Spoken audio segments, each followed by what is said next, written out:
Air liur dari tapir raksasa ini dapat langsung membuat orang menjadi muda dan cantik. Seorang anak yang sedang sekarat pulih kesehatannya hanya dengan memakan mutiara ajaib dari sang monster. Sebelumnya ketika tapir itu sedang berada di laut, tiba-tiba sebuah jaring besar terjatuh.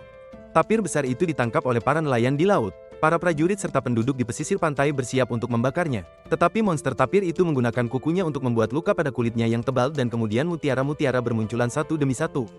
Sehingga semua penduduk desa berkumpul berharap bahwa monster tapir ini dapat membantu mereka. Bagi anak yang seharusnya mati, monster tapir itu hanya menjatuhkan mutiara ke mulut anak itu dan anak itu pun sembuh. Lalu dia dengan santainya meludahkan air liur dan orang-orang tua itu langsung berubah menjadi gadis-gadis muda yang cantik. Dia juga bisa melakukan sihir untuk membuat ikan-ikan segar berjatuhan dari langit.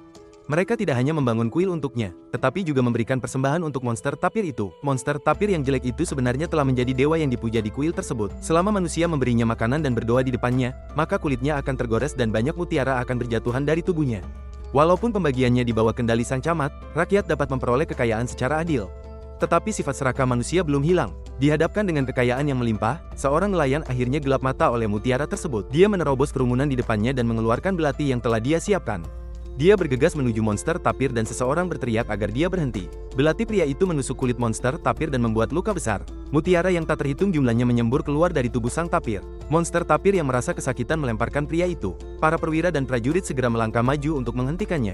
Tetapi ketika dihadapkan dengan godaan banyaknya mutiara, orang yang terluka itu tergeletak di tanah sambil memungut semua kekayaan. Ketika para penjaga menarik pria itu, penduduk desa yang tak terhitung jumlahnya semuanya bergegas maju. Para perwira dan prajurit berusaha menghentikan penduduk desa yang gila itu. Tetapi seiring luka monster tapir itu semakin membesar, mutiara-mutiara yang tak terhitung jumlahnya terus bermunculan dari tubuhnya. Orang-orang menjadi gila dengan mencabik-cabik kulit tapir itu dan terus mengambil mutiara dari tubuhnya. Pada saat itu, semua para penjaga juga menjadi gila dan mereka bergabung dengan tim penduduk desa. Meskipun sebelumnya dia sangat dihormati, tetapi ketika hasrat manusia semakin memuncak, hasrat tersebut tetap mengalahkan akal sehat. Malam itu semua orang menjadi gila dan itu adalah pembantaian yang sangat kejam di pertunjukan terakhir.